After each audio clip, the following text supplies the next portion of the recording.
You are looking at Julian's pronunciation guide, where we look at how to pronounce better some of the most mispronounced words in the world, like this other curious word. But how do you say what you're looking for today?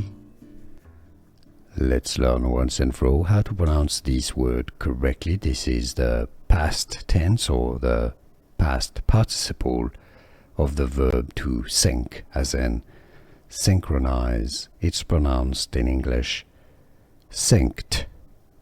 So it's not synced or synced.